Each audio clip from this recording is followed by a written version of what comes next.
పవన్ సాయితో రిలేషన్ని బయటపెట్టిన తనుజ. మరో జన్మ ఉంటే ఆయనలా పుట్టాలనుకుంటా. బిగ్ బాస్ తెలుగు 9 షోతో పాపులర్ అయ్యింది తనుజ.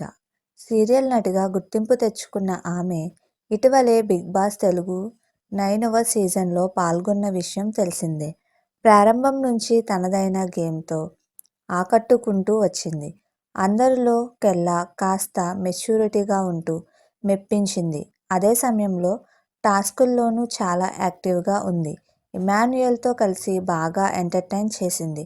మరోవైపు భరణిని నాన్న అని పిలుస్తూ సెంటిమెంట్ని పలికించింది. మొత్తంగా కప్ గెలుచుకునేందుకు చివరి అంచు వరకు వెళ్ళింది. రన్నరప్గా మిగిలిపోయింది. అయితే బిగ్ బాస్ షోలో ఆమె కళ్యాణ్ పడాల విషయంలో కాస్త సాఫ్ట్ కార్నర్ చూపించింది. ఆయనపై తెలియని ఇంట్రెస్ట్ని చూపించింది. కళ్యాణ్ కూడా ఆమె విషయంలో ఇంట్రెస్ట్గా కనిపించాడు. ఛాన్స్ దొరికితే పులిహోర కలిపే ప్రయత్నం చేశాడు. అంతేకాదు షో అయిపోయాక తన గెలుపు క్రెడిట్ తనుజాకే ఇచ్చాడు. ఆమె వల్ల తాను ధైర్యంగా ఉండగలిగాను, చాలా మారగలిగాను అని తెలిపాడు. అయితే షోలో ఉన్నప్పుడు ఇద్దరి మధ్య క్రష్ నడిచిందనే టాక్ వచ్చింది. ఆ తర్వాత కూడా వీరి మధ్య ఇంకా ఏదో ఉందనే విషయం చర్చానీయాంశమైంది. కానీ మంచి ఫ్రెండ్స్ అనే విషయాన్ని ఈ ఇద్దరు బయటకు ప్రొజెక్ట్ చేశారు. ఈ క్రమంలో ఇప్పుడు తనుజాకి సంబంధించిన మరో విషయం ఇప్పుడు వైరల్గా మారింది. నటుడు పవన్ సాయితో తనుజ ప్రేమలో ఉన్నారనే వార్తలు వినిపించాయి. తనుజ, సాయి కలిసి ముద్దమందారం సీరియల్లో నటించారు.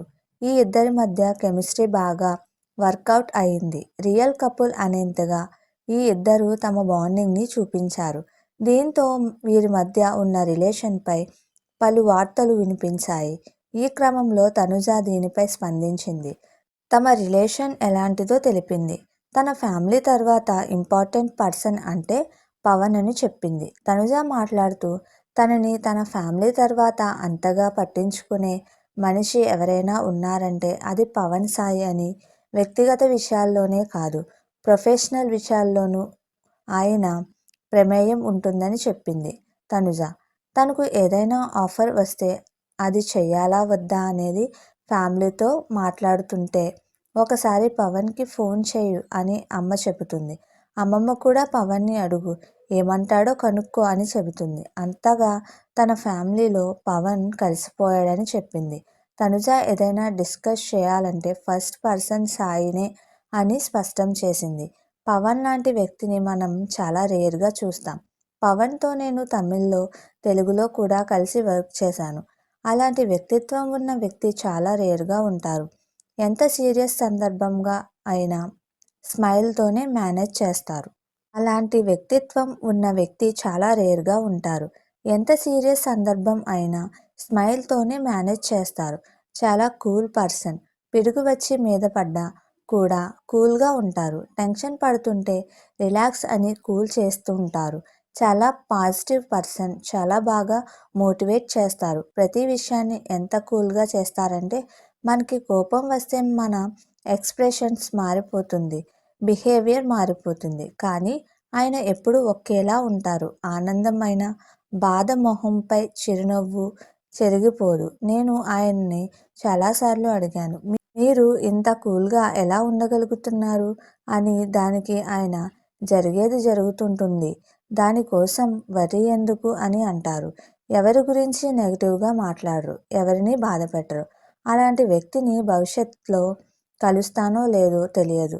ఇంకో జన్మ అనేది ఉంటే అలాంటి మెంటాలిటీ, అలాంటి యాటిట్యూడ్తో పుట్టాలని కోరుకుంటా అని తెలిపింది తనుజ. పెళ్లి గురించి తనుజ ఓపెన్ అయ్యింది.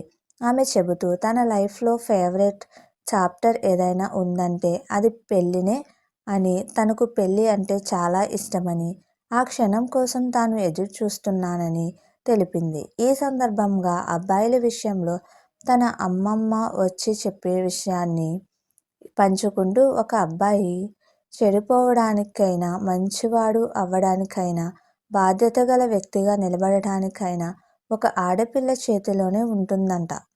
అబ్బాయి ఫ్యూచర్ అమ్మాయి చేతిలో డిసైడ్ అవుతుంది. నేను అది బలంగా నమ్ముతున్నా. నన్ను పెళ్లి చేసుకునేవాడు మంచి అండర్స్టాండింగ్ ఉండాలి, గౌరవమైన లైఫ్ అంటే చాలా ఇష్టం. ఎవరైనా సరే రెస్పెక్ట్ ఇచ్చి పుచ్చుకోవాలి. నా వరకు నేను హ్యాపీ లైఫ్ని లీడ్ చేయగలను. ఆ నమ్మకం నాకు ఉంది. ఆ నమ్మకమే నా పార్ట్నర్ని డిసైడ్ చేస్తుంది అని తెలిపింది తనుజ. మొత్తంగా పెళ్లిపై చాలా హోప్స్ పెట్టుకున్న తనుజ పెళ్లి ఎప్పుడు అనేది మాత్రం క్లారిటీ ఇవ్వలేదు. ఈ విషయాన్ని సుమన్ టీవీకి ఇచ్చిన ఇంటర్వ్యూలో చెప్పింది తనుజ.